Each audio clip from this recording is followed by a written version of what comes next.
Bueno, hola a todos.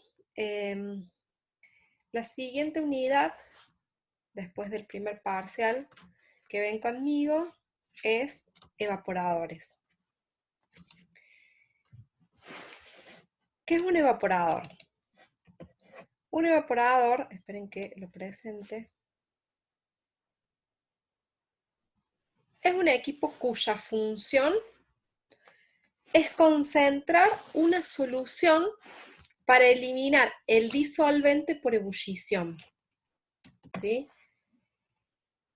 Un evaporador es un equipo en el cual se genera vapor, pero el producto deseado no es el vapor que se genera, sino la solución concentrada que se obtiene como resultado de esa evaporación.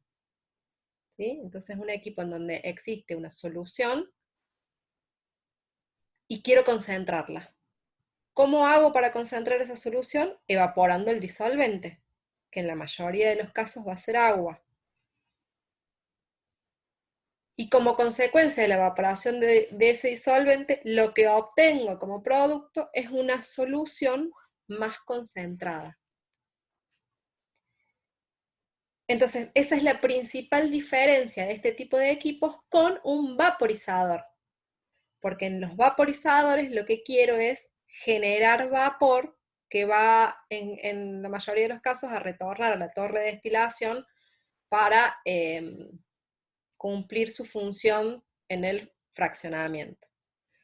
En este caso, el evaporador, entonces, está asociado a la concentración de una solución más diluida. Y en general está más asociado con las industrias alimenticias. Por ejemplo, en lo que sea en leche en polvo, o sea, en el proceso anterior al disecado en sí, en la concentración de la leche para lograr leche en polvo, en la concentración de jugos, también en la industria química para lo que es hidróxido de sodio, algunas sales. Pero lo importante a saber es que la función es la de obtener una solución concentrada. Entonces, por lo general, como dice acá, el producto deseado es la solución concentrada. El agua es el disolvente más común, el que con más frecuencia hay que separar, y la calefacción en general también se efectúa por medio de vapor condensante. Es decir, yo tengo una solución diluida, quiero calentarla, hacer ebullir y generar vapor a partir de esa solución diluida, de manera de concentrar esa solución. ¿Cómo hago esa ebullición? ¿Cómo logro esa ebullición? Dándole calor con un vapor que se va a condensar. Y como consecuencia de esa condensación va a ceder calor a la solución de manera de generar el efecto de evaporación.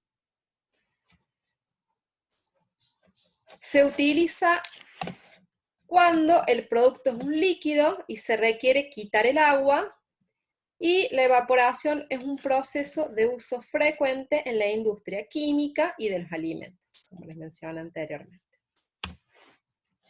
Bueno, acá lo que vemos es una representación de lo que sería un evaporador de lo que se denomina de simple efecto. En el gráfico ven la representación de un tanque, y en el interior la representación de un líquido, ¿sí? Que en este caso sería la solución que quiero concentrar. Este líquido, o sea, este tanque está, en este caso, podría ser en proceso continuo, también podría ser en el caso de que sea un batch, pero lo que estudiamos nosotros siempre es un proceso continuo.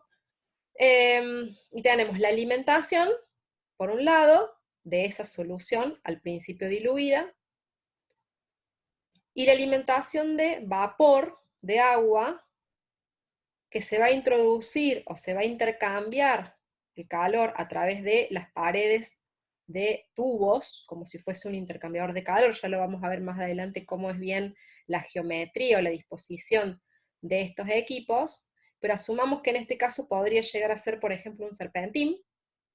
Entonces el vapor va a pasar a través de ese serpentín, se va a condensar y va a ceder calor a esta solución, El vapor entonces, ese que se usó como medio calefactor, sale condensado, en este caso está representado aquí, y la solución al calentarse y ebullir genera, por un lado, vapor, y por otro lado, el producto, ahora sí, que va a ser el producto de una solución más concentrada. ¿Sí? Fíjense que acá les aclara que estos serían los tubos del intercambiador de calor, ¿sí? Están separados, hay un medio que separa, un medio físico, metálico, que separa el vapor que se utiliza para calefacción de la solución a evaporar. Y esto se los aclaro y se los digo muy minuciosamente, porque luego cuando vamos a los cálculos es muy común que se confundan y que no entiendan bien, al menos al principio, la diferencia entre estos dos vapores, porque fíjense que en un mismo equipo tengo dos vapores, uno que es el que voy a usar para calentar y otro que es el producto de ese calentamiento, ¿sí? Bien, sigamos. Bien, la evaporación entonces se lleva a cabo por la transferencia de calor desde el vapor condensante o medio calefactor, porque podría llegar a ser algún otro fluido, hasta la disolución a concentrar. Y la cantidad de calor viene dada por, de nuevo, una fórmula a la que ya estamos acostumbrados, Q es igual a U por A por delta T. Y en este caso, ¿a qué nos referimos con U? A lo mismo que nos referíamos cuando hablábamos de intercambiadores de calor, es el coeficiente global de transferencia de calor. ¿A qué nos referimos con A? También al área de transferencia de calor, ¿sí? Por donde va a fluir el calor de un fluido al otro.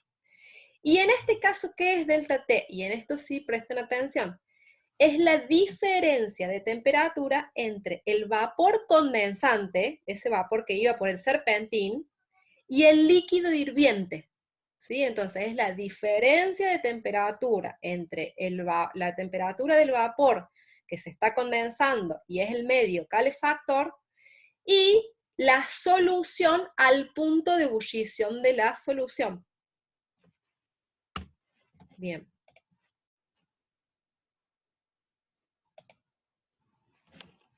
¿Y cuál es el punto de ebullición de esa solución? Dijimos que como consecuencia de exponerse al vapor de calentamiento, esa solución se va a evaporar. Y al evaporarse se va a concentrar. Y algo que nosotros sabemos desde química general es que una solución que se concentra varía su punto de ebullición. ¿Y cómo lo varía? Si se acuerdan, lo que sucede es que se eleva el punto de ebullición en tanto y en cuanto esa solución sea más concentrada. Entonces, mientras que procede la evaporación, como dice acá, el licor que permanece en el evaporador se concentra y su punto de ebullición se eleva.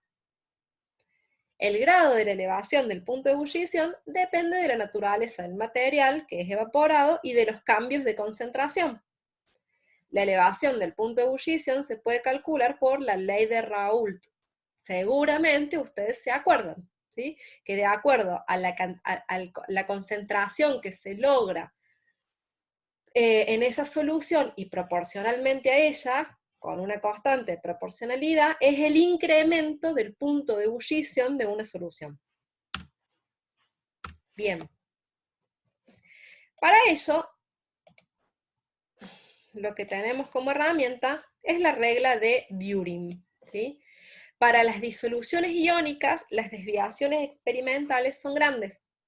Y en la práctica, el cálculo del incremento de punto de ebullición lo hacemos con el uso de la regla de Durin. ¿Qué dice la regla de Durin? Que si se representa el punto de ebullición de una disolución frente a la temperatura de ebullición del disolvente, los puntos correspondientes a distintas presiones caerán sobre una recta. ¿Sí?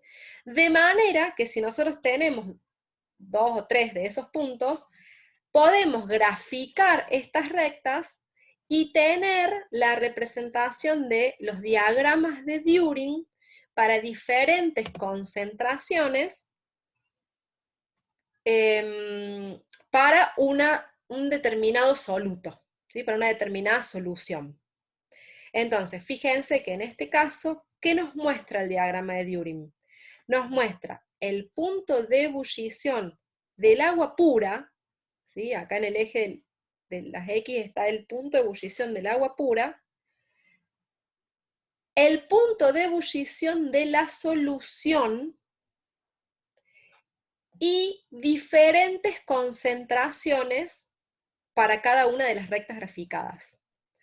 ¿Qué significa? Que yo puedo, sabiendo la temperatura de ebullición del agua pura, para una concentración de solución dada, obtener cuál va a ser el punto de ebullición de la solución. ¿Sí? Bien, y esta es la herramienta que nos va a servir para calcular estos incrementos del punto de ebullición en la solución concentrada. ¿Por qué? Porque dijimos que esa temperatura, la temperatura de ebullición de esa solución, es la que se ve involucrada o la que se necesita para el cálculo del delta T de la fórmula del Q igual a U por A por delta T.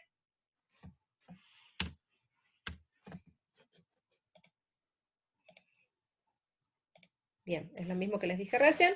Y acá lo que vemos, también un diagrama en el cual nos muestra el punto de ebullición del agua, ¿sí? Pura, y para esa temperatura de ebullición del agua pura, si yo le agrego una concentración a esa agua pura le agrego un 30% de hidróxido de sodio, bien, entonces choco la curva de la concentración de 30% de hidróxido de sodio, y fíjense que puedo ver dónde corta para la solución, y es en este punto. Mientras que el agua pura, a partir de 150 grados, cuando a esa agua pura le agrego un 30% de hidróxido de sodio, entonces el punto de ebullición de esa solución va a ser vamos a decir que 175, por ejemplo. Entonces, ¿cuál va a ser el incremento del delta de temperatura? ¿Y cuál va a ser el IP? El incremento del punto de ebullición para la solución versus el agua pura. Bueno, 25 grados. ¿Sí? Esto es algo que van a tener que usar para la resolución del cálculo de evaporadores. Por ahora lo estamos viendo desde el punto teórico, para que lo entiendan, para que lo vean, y lo vamos a usar bastante. Bueno, dicho esto, el concepto del cálculo de evaporadores, existen diferentes tipos de evaporadores, ¿sí? Así como intercambiadores de calor. Hay distintos equipos que van a ser más indicados para determinadas condiciones. Vamos a ver algunos de los más comunes. La clasificación más general sería de circulación natural o de circulación forzada.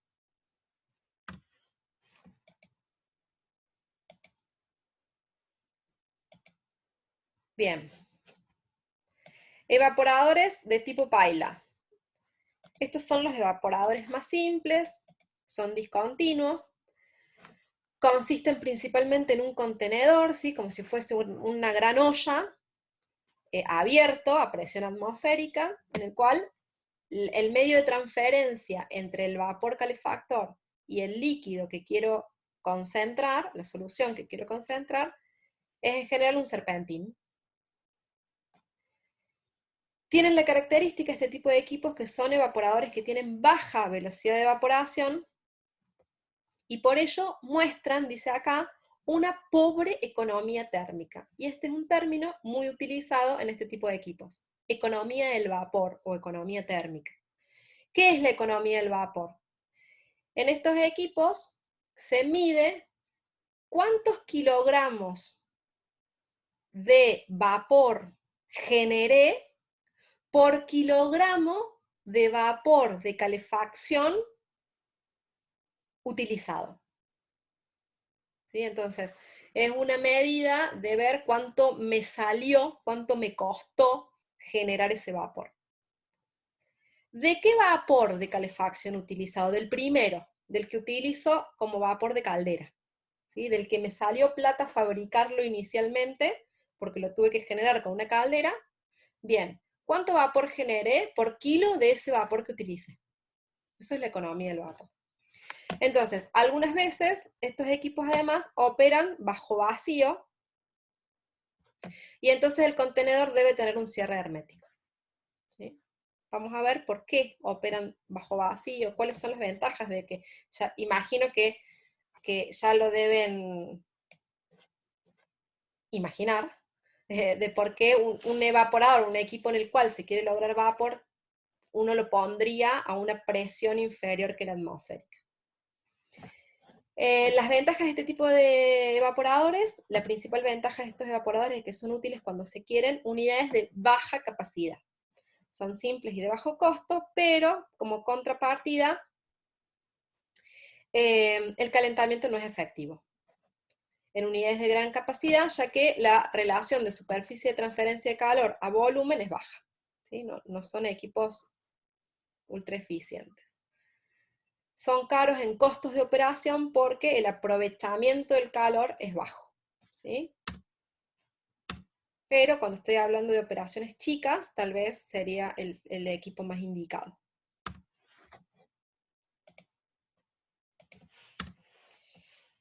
Bien. Otro tipo de evaporadores, evaporador de circulación natural, estamos hablando de los que son de circulación natural, de tubos cortos horizontales. Y acá ven una representación gráfica de lo que sería este tipo de equipos, ¿sí? Entonces, fíjense que es un tanque con un intercambiador de calor, sería inserto con tubos horizontales, de manera de que esto, a través de esos tubos, existe el pasaje de la solución misma que se quiere calentar. ¿Sí? Esa solución está en contacto con los tubos, y esa es la forma de transferencia de calor. ¿Sí? De nuevo, recordarles que este es el vapor de calefacción, la alimentación de la solución, el vapor generado, y como resultado el producto deseado, que sería la disolución concentrada. Entonces, si hablamos de economía de vapor, decimos, bueno, ¿cuántos kilos de vapor se generaron acá por kilo de vapor de calefacción? Eso sería la economía de vapor, ¿sí? Bien, este tipo de equipos están formados por una cámara, cuya parte inferior está atravesada por un banco de tubos horizontales, a través de los cuales circula vapor como fluido de calefacción.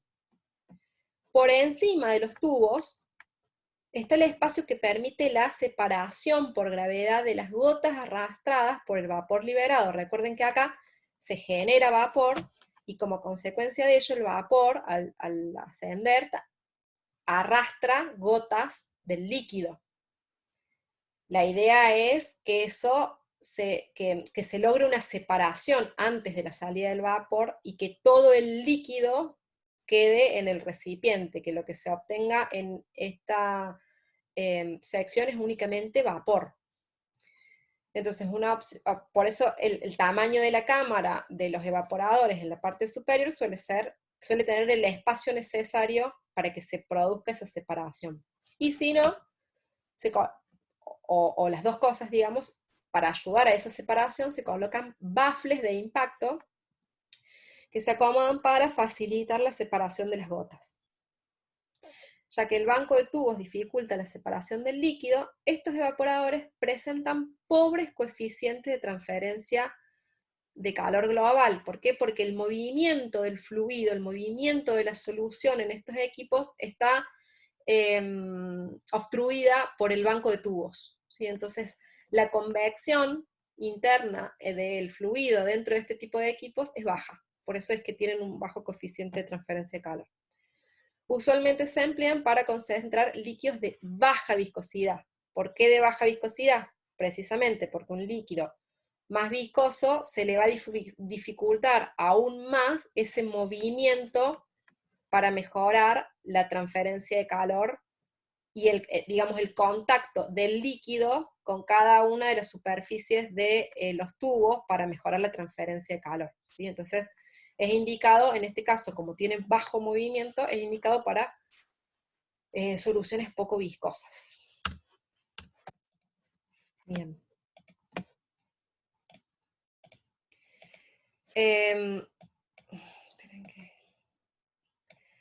¿Cuáles son las ventajas de este tipo de evaporadores? Son baratos, requieren poca altura, son de fácil instalación, adecuados para líquidos que no cristalicen y para líquidos no viscosos. Y acá les da una idea de las medidas.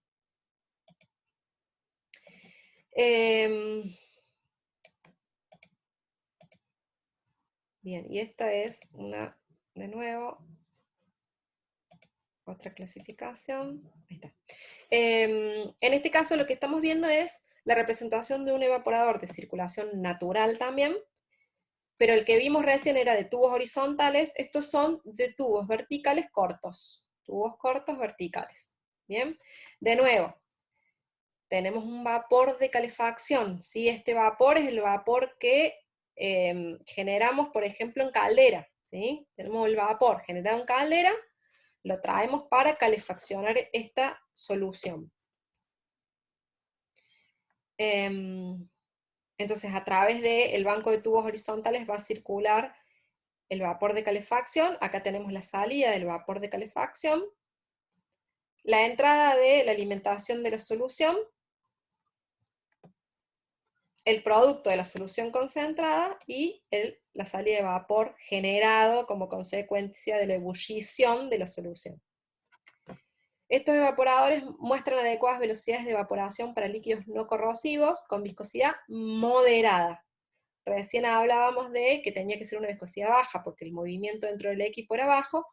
Acá tenemos una mejor circulación de la solución a concentrar a través del banco de tubos, porque fíjense que el movimiento no está tan cortado como el banco de tubos horizontales, sino que existe la manera de que haya una mejor convección del líquido dentro del equipo.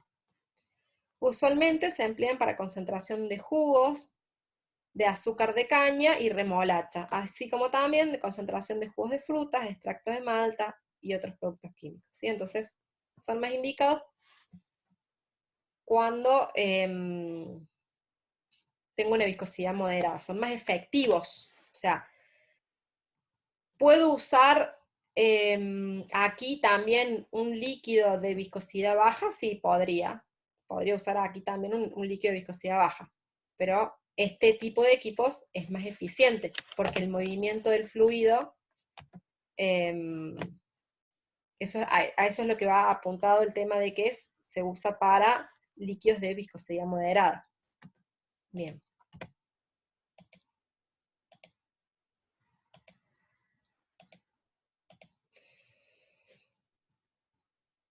Y dentro de lo que es también evaporadores de circulación natural, están los que se denominan evaporadores de tubos largos. Estos intercambiadores consisten en una cámara vertical hecha de un intercambiador tubular y una cámara de separación. Siempre tengo la parte en donde está el contacto de la solución con el equipo y una cámara de separación de gotas. El líquido diluido se precalienta antes de entrar a los tubos hasta casi la temperatura de ebullición.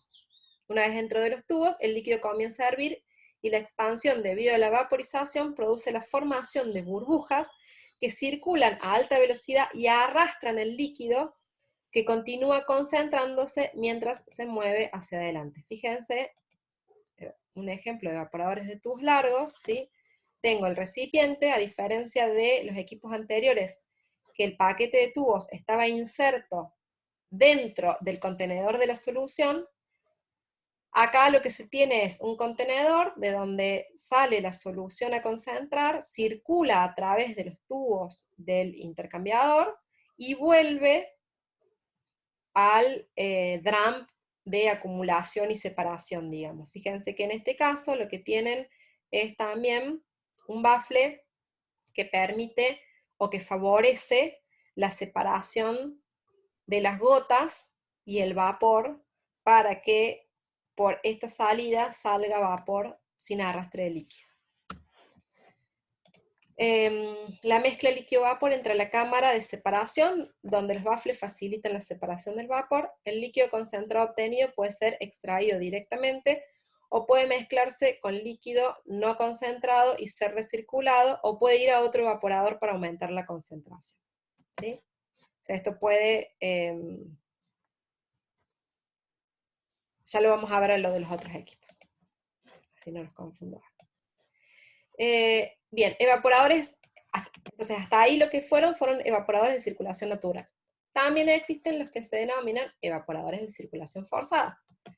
¿Por qué de circulación forzada? Porque introduzco en este tipo de equipos una bomba para hacer circular el fluido a través de los tubos del intercambiador y retornar al drum de separación. La bomba hace circular el fluido a velocidades altas. Cuando pasa a través, los materiales, por supuesto, como vimos en los equipos anteriores, son específicos para este tipo de equipo. Cuando pasa a través del banco de tubos, el fluido gana suficiente calor como para recalentarse, pero el líquido está sujeto a una carga estática que evita la ebullición dentro de los tubos. Cuando el fluido alcanza la cámara, hay una evaporación súbita, y la placa de impacto, esto es igual que como vimos recién en los evaporadores de tubos largos. El tema de los de circulación forzada es que estos evaporadores son capaces de concentrar líquidos viscosos. ¿Sí? Bien, y acá tenemos la representación, digamos. Entonces, la diferencia es que el líquido va a salir, va a ser tomado por una bomba, esa bomba le va a dar impulso para pasar a través de los tubos del intercambiador y hacer el retorno al equipo, donde el bafle de separación va a favorecer la separación de gotas, de manera que el vapor que salga por el lado superior del equipo sea libre de líquido, de arrastre.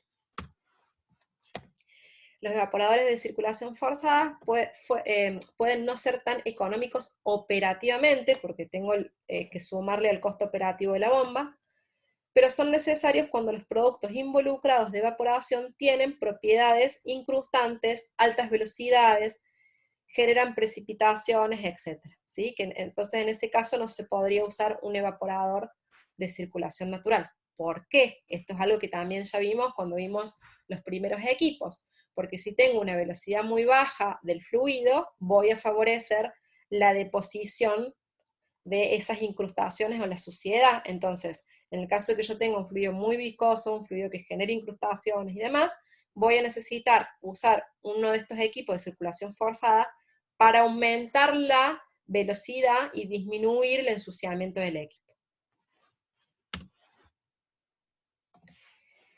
Bien, les corto por acá el video, así no se hace muy largo, y seguimos con evaporadores de múltiples efectos.